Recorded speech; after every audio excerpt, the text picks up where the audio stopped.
Hello, everybody, and welcome to another episode of Overwatch on Point. We are your hosts. I am Askjoshy, and this is Lemon Kiwi. How are you doing this fine day? Good. Fantastic. Super excited for the new Kit Kat flavor. I'm not a fan of mint, but overall that weekend was amazing. And you got to do some World of Warcraft stuff, right? Yeah, I actually had a pretty wild weekend. Never really imagined that I would be doing World of Warcraft Classic productions, but I ended up somehow booking like a whole week of them and got to host a cool event yesterday and interview some WoW players. But now we're back into the world of Overwatch. Overwatch on Point, of course, is our weekly podcast where we discuss different topics in and around the Overwatch League, mostly around, I would say, as players tend to provide us lots of free entertainment, even when there's no Overwatch to be played. And that's, no different this week. This week, our topics include World Cup, Team USA was revealed, and, various player gripes and grumbles, congratulations, things like that. We'll discuss trash talk versus professionalism. Where are those lines for what players should and shouldn't say about things they don't necessarily have control over. And then playoffs, obviously. The Kit Kat rivalry weekend this past weekend did determine our playoffs for the entire season of Overwatch League 2019, and we will end the discussion today with the schedule for next year. But first up, World Cup, Team USA revealed all their players. Do you want to just walk us through? Yeah. Sure, go for it. All right. Well, you guys probably saw it all over Reddit and all over Twitter. So the final roster for Team USA is Super, Space, KSF, Sinatra, Corey, Moth, and Raucus. So I think mostly everyone was pretty happy about this. I think there were a few question marks, though. Oh, yeah. So the question marks, obviously, you can't fit everybody on the team. They only ended up with 7. So someone's going to get left out in the cold. Let's just start with, let's say, the tank players. So the tank players, Super and Space on Shock and Valiant. Those guys, I think people would expect them to be, top 2 candidates. It may be only top 3, but do you feel like anyone else should have been considered there, or are you surprised that someone was left out? I think there's been like I said, overall, everyone's happy. There was absolutely no argument about Space, but Super, I think people were saying maybe Muma and maybe Fact Fiction as the main tanks, but Super is like an MVP candidate, and even all the casters over the Kit Kat rivalry weekend were saying how they most likely think Super's going to take MVP of the year. Not only can he adapt, but he's also been improving tremendously as one of the best main tanks in the league, hands down. So Muma, for the Houston Outlaws, the whole team has been struggling along with him, and Muma was mostly known for his Winston and Ball, and we're not sure what meta we're going into for BlizzCon, so it could be anything, but it seems like more of a shield meta where someone like Super or Fact Fiction would be better suited for. And yeah, kind of surprised. Like, some people said Fact Fiction would have been great, and I think he brings a lot of leadership, a lot of veteranship, and overall he's a consistent player. And I don't think we would have seen.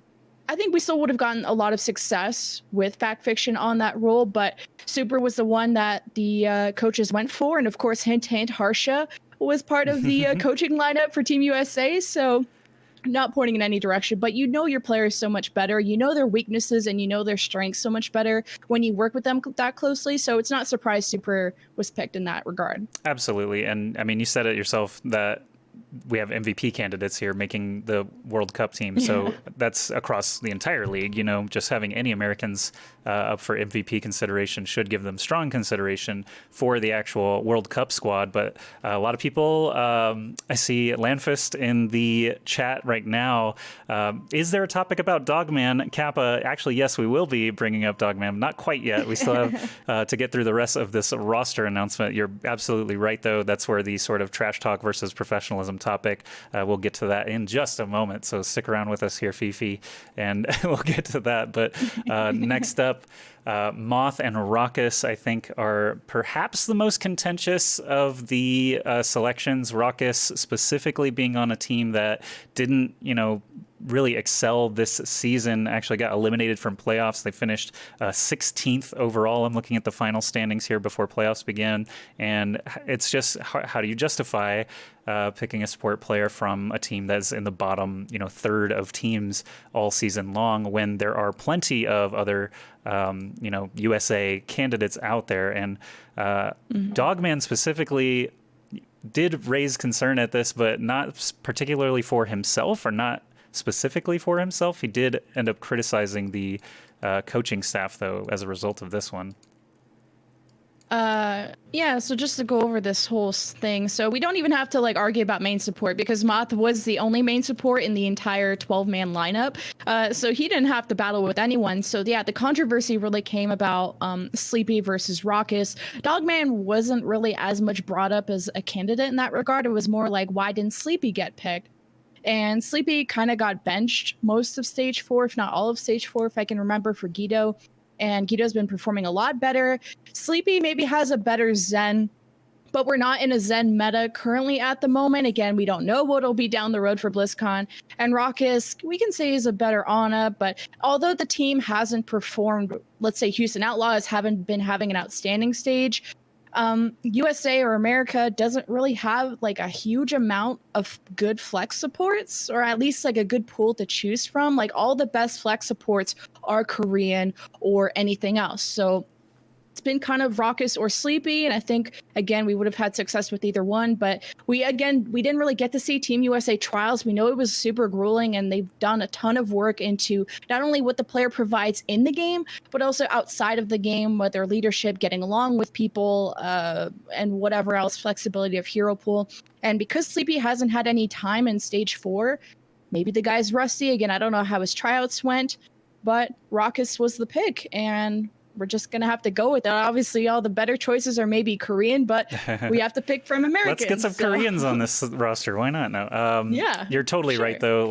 Obviously, lots of good points there. The first being the fact that we didn't see the trials. Those were not public. They were not everybody in America gets a vote or anything like that. So that would be great. It could just be, Sleepy underperformed in tryouts or had communication issues. Again, I'm sure Sleepy's great in all these areas, but we literally weren't there to judge for ourselves. So all we get to is the result. And in a lot of cases, even award shows and anything where you have to narrow down a pool of a bunch of talented people, someone's going to be unhappy with that result. And, someone's going to have to, not really justify it, because what's done is done. Raucous, he's going to be on the team at this point, no matter who complains about it. But the other point that you mentioned is intangibles. So things like communication, leadership, roles, and abilities that these players might have beyond just landing a sleep dart or whatever it is.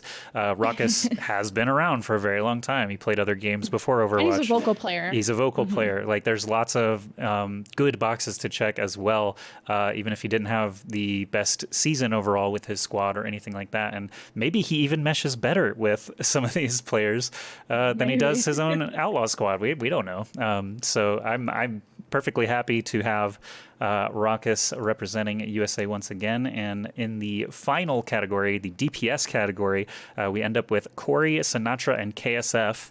KSF being on the Washington Justice, who of course had an incredible final stage of Overwatch League 2019. That could definitely have helped his stock recently, and if he is playing in a high level in the trials and things like that, I could totally see him landing on the squad. Sinatra, I think, is pretty much our Michael Jordan. He's our slam dunk. He's going to be one of the top DPS players for a long, long time. He's on one of the best teams in the entire Overwatch League and still able to pump out insane stats.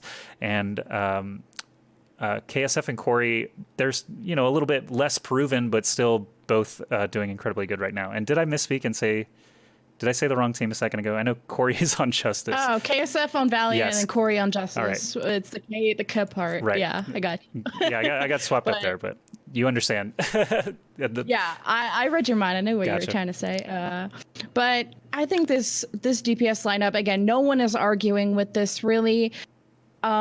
It just tremendous hero pools. I think this covers almost every hero that we can have in the DPS lineup. And I think this is maybe the coaches looking to prepare for whatever meta we could be seeing at BlizzCon. There's a lot of room still to alter the patch, to nerf certain heroes, and to bring back certain heroes into light. KSF has like an amazing Mei, but a better Hanzo.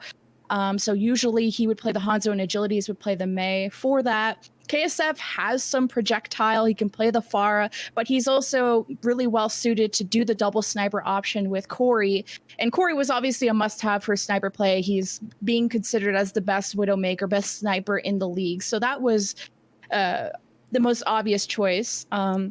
And Sinatra has a lot of funny picks, of course, very wide hero pool, but also has a Doomfist and other heroes. So again, lots of versatility with these three guys. And I don't think there was much argument when it came to that, except maybe no Dante from the Houston Outlaws, I think the team is. And again, maybe the team not performing, whatever happened in tryouts was not working, but I think everyone is still really happy with the three that they went with. Yeah, I'm actually curious, do you know for a fact whether they could have done 3 support or 3 tanks, or was it mandated to be 3 DPS? Because that is something that... It had to be 7, so whatever they wanted, Yeah, and I think interesting. it makes sense to go with DPS I think as you're your right. third. Yeah, just in terms of flexibility, viability, there's just more damage-dealing characters than there are, you know, viable tanks or supports in this meta. So, yeah, basically just keeping your options open with those 3 players makes sense to me. And yeah, I'm just kind of scrolling through the Twitter replies to the initial announcement. Dante is essentially the only one really getting brought up, but then people are right there to answer to it that, you know, each of the players that were selected are just as good, if not, you know, more proven or anything like that. So I think you're right that the DPS selections are pretty widely accepted. Dante fans maybe next year, but you know, it could happen. Sinatra could fall off. He's actually the one people are suggesting Dante maybe should have come in instead of is Sinatra. So they're yeah, they have like the same hero pools, but again, like you said, like one is more proven than the other. And I wonder how much the coaches really took into consideration the regular season results and maybe how they've scrimmed against them before tryouts happen. But we don't know what happened in tryouts and what they kind of brought to the table and how they meshed in the different strategies that they implied. So kind of wish we saw that, but Dante, not going to happen. Yeah, well, we always just want to see more good Overwatch, and pitting our buddies against each other basically is going to be highly entertaining no matter what the context. So I agree. Get those scrims and trials up so we can watch. But okay, so now we'll move topics into basically more criticism of these selections. One player in specific is Dogman from the Atlanta Reign. He did actually basically bring it up kind of himself that he was not super thrilled with the World Cup USA selection. So I'm just going to read a quote. This is actually a quote from Dogman after one of the matches last week. He says, I wish the game was a little cleaner so the trash talk could be smoother, but for the most part, I think it's just because we have FRD, Baby Bay, Gator, and Hawk on our academy team. These are all players eligible for Team USA, and 3 didn't even make it past the first round of trials. So I think the competency of Team USA's head coach and the coaching staff wasn't very good this year. And he is specifically referencing Arrow, who is the coach of the Dallas Fuel, for those selections. And then when asked about it again, Dogman just said 2 sentences this time. I think Arrow's a nice guy. I just think he's incompetent, both in his roster selection with Team USA and with his coaching of the Dallas Fuel this year. So Dogman attracting a lot of, fans and anti-fans, I guess I would say. A lot of people were saying Dogman was right in reply to the Moth and Raucus announcement, basically that Arrow made a bad decision with Raucus instead of Sleepy, or a lot of people just hating on Dogman because, you know, they were saying Dogman isn't capable of making the team himself and yada, yada, yada. So which side of the coin, I guess, do you fall on? Is it more Arrow could have been better, Dogman needs to talk more or less? I don't really know. How do you feel about the whole situation? I think just for the scope of trash talk overall, like, I do agree. I think there was one person who, was it Jake? I want to say it was Jake that said that there's a line. Yeah, there's a line between, you know, trash talk about the game, emotions running high, and then there's a line of just borderline disrespecting someone's career. And it's starting when you're calling someone incompetent. It doesn't seem very fun and friendly. And I feel like it's starting to step into kind of personal, like, if you would just straight up call someone ugly or just make fun of their appearance, like that's just kind of like you don't bring up someone's appearance or career into it. I feel like if you're going to keep trash talk, keep it about the game. And to call him incompetent, like the guy has an outstanding resume and he got chosen for this role for a reason. And results from last year or whatever. And I think it's a hard decision what Arrow had to make. And I think it was a decision that someone was going to be unhappy about. I still think the strong majority of community and players alike agree with the roster. And there was even some backtalk towards Dogman saying, like, why were you upset about you not getting a tryout when you said you performed or didn't have a great tryout yourself? So I still think Dogman is like one of those necessary people in an esport that kind of the one that kind of keeps things not stale within the community. So instead of us complaining about meta or something about the game, then we have people just kind of arguing, and it kind of makes things a little bit entertaining. So as long as you don't overstep, like incompetent is just on the line of being like, now you're kind of hurting someone's feelings like on a deeper level. But I'm totally cool with trash talk as long as it doesn't overstep. And like I said, incompetent, right on that line. Yeah, it is very important. The vocabulary that he used is the word incompetent. And that's like, man, I'm trying to think any role that you could have where incompetent is not just a huge slam.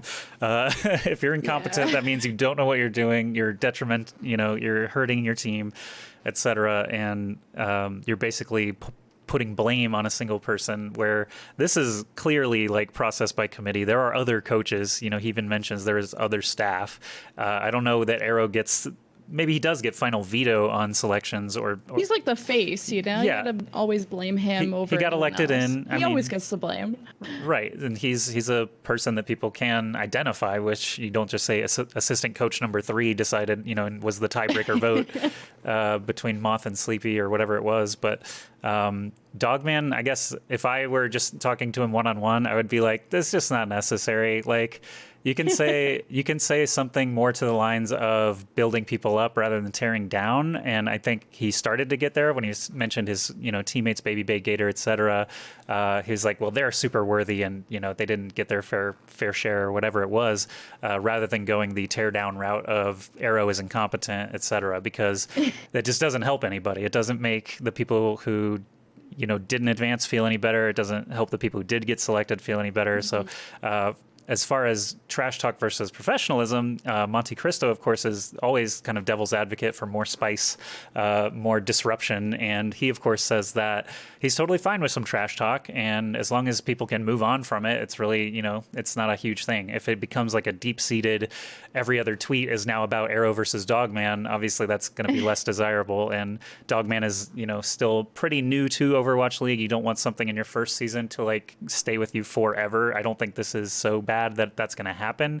But people now know that Dogman is a squeaky wheel. So they're going to be looking for his opinions and trying to goad him into saying things probably from now on. And is that something that you really want to bind to yourself? I don't think so. Jake is actually doing the opposite, where he's like, now, guys, we're all cool here. Just, let's all be friends. And that's just a better sort of reputation sort of thing to keep with you. And I think he kind of there's certain people I think that enjoy being the villain. They kind of like thrive off of that negative rivalry energy all the time. And you always see Dogman when he's playing on the stage. He's kind of like, getting up and waving his hands around, or you hear him yelling something. And I think that's a guy that tells me that lives off of the hype and likes to get in his opponent's heads. But that only works when you're performing well and when your team's on top. And, if you were a team like the Fuel or any other team that, when they trash talk, then that doesn't kind of translate as well or as cool as it was. So, I mean, he's probably feeling, maybe a little bit newer-ish to the league, and now he's like getting all hype about it. But I can see like some players not wanting to have that kind of trash talk and then burn bridges with said player or said players that want to trash talk. So if there can be a consensus that this is just him being blah about the game, everyone get over it, then it's fine. But maybe some players are going to take it personally, burn bridges, and then you're actually going to have people hate each other, which for the fans, maybe that's really cool and entertaining for us, but maybe for the mental health of the players having to deal with drama on top of their work schedule, not so great for them. Right. And this is still a very closed environment. It's a small space that you're privileged to be in, and you're not going to get away from it if it does end up following you. So just, Dogman, just keep it in check, man. It's cool. We like you. It's cool. We don't want anything bad to happen if things get worse or anything like that. So I think that's kind of where I stand on it. Personally, just going back to StarCraft 2 days, we had a similar situation where, there wasn't the Overwatch League giving suspensions and bans and things like that for bad behavior. But in StarCraft 2, it was very respect driven, because you had a bunch of Korean pros who had been playing for a decade now playing against the trash talkiest North American scumlords on ladder, and now them meeting in person for the first time. So I have a story Naniwa was a Swedish Protoss player who beat Nesty. Nesty had been playing Brood War for 8 years and was a GSL champion 3 times over. Naniwa beat him in a best of 3 and then called him an idiot. So that sparked. What a word. It was insane though. It was that was the biggest bomb he could have dropped in a post-game interview. He's I think I think Nesty was being kind of an idiot, and everyone was just oh, what did he just say? And then that it's actually pretty tame too. carried with him from 2010, through the rest of his career. Naniwa is a trash talker and has no respect for Korean players and yada yada yada. And then players went out of their way to try to face him and make him feel bad, and it went on forever because he called Nesty an idiot after beating him. So just be careful with that stuff. If you can't do it all the time, it might not be good to do it ever. But I enjoy it because I'm not the one affected by it. I just get to. You're right. Yeah. If someone was roasting me, I'd be no, please don't call me an idiot. I'm not incompetent. Look at I have a good resume. But yeah. So drama's always great when it doesn't involve you, of course. And that's just it. Yeah, because the popcorn. And people are going to want to defend their favorite players, so it's not people are reacting this way because they like said player or Arrow or whoever, and you're going to have a negative reaction from trash talk all the time. No one's going to. I don't think there are a lot of people are going to be fight. It's always going to be wow, why would you be like that? Unless they're both really strong. We want to see the really strong people fight all the time. And this kind of goes back to maybe where Dogman is sitting right now is not, he's not making the World Cup roster. He is on a playoff team, which is fantastic. But that's cool. You say things like people in glass houses shouldn't throw stones. Maybe that's another part of it. It's yeah. Watch what you say to who, etc. But all right, I think we've labored on this topic enough now. I think, we've kind of got an idea. Trash talk is fun, but can be harmful to reputations and careers. And as a career-minded person with everyone's best interests at heart, I think just keep it in check. Just keep it fun. Build others up rather than tearing people down. I think it's going to be the safest way to go for everybody. All right, so now... Cool. Results and looking forward to actual Overwatch games instead of the World Cup, which has still got some time to go. We do have the play-in tournament for the Overwatch League 2019 playoffs finally decided. We've got Guangzhou Charge versus the Chengdu Hunters as the first play-in match on Friday. Followed by Philadelphia Fusion versus the Dragons. In my opinion, I think Charge is going to just run away past the Hunters. The Hunters, unfortunately, actually, the Hunters are kind of lucky just to even be in the hunt still, so to speak. Yeah. But I think the Charge have been looking good. the Valiant lost their 2 games. Yeah. Unlucky. Unfortunate Valiant had 2 chances and couldn't manage to scrape one. What do you think about Charge and Hunters? The winner of them will be facing the Spitfire the next day. Yeah, I think everyone can agree that the Charge should and will be able to take this over the Hunters. Happy from the Charge is still one of the best Widows in the league. And besides having a crazy Widow, Charge are one of the few teams that I think have figured out the whole May Reaper strat. Narrow, pretty decent Pharah to fall back on too. They have Eileen that can sub in and play some Sombra if they need to. And we've seen them kind of run some Sombra Genji in week 3. So we know that they're pretty diverse in their strategy book. But as the weeks advance, I think Charge are a team that realize how strong May Reaper is, and they'll go in that direction. But Hunters, on the other hand, are kind of still trying to get away from the meta. Ameng is still forcing Hammond into complete counters, like we saw that against Houston in their last match. Mm-hmm. And Bacon Jack and Yang Xiaolong, I hope I'm saying that right. Close enough. Set up all the time. Close enough. You guys know what I'm talking about. They both can Widow, but I'm not sure that'll even stand up to someone like Happy from the Charge. Then you have Jinmu, who's a good Genji, but he kind of gets canceled all the time in this Hog meta. So I hope Jinmu's not going to be pulling more Genji, but he has a Pharah, which can be useful. But I don't see Happy letting that work. So if there's a strength in the Hunters, I think it might be around their Sombra play. But against like a May Reaper Hog situation, how close can the Sombra really get? So I think it's all going to be Charge unless Hunters come up with, like, they've just really adapted to the meta in the few days that they have left to study this. Right. And they just completely flip things around from what they did previously. Yeah, Hunters also did not play this past weekend at all. So they're actually coming off of a bye week into their most important match of the entire season. So that could be a bit rough for them. Guangzhou Charge have been very steady recently. I'm just going to look at their stage 4. Yeah, the Charge in stage 4 went 6-1. The Hunters went 4-3 in their matches. So Charge just looking a bit stronger on paper.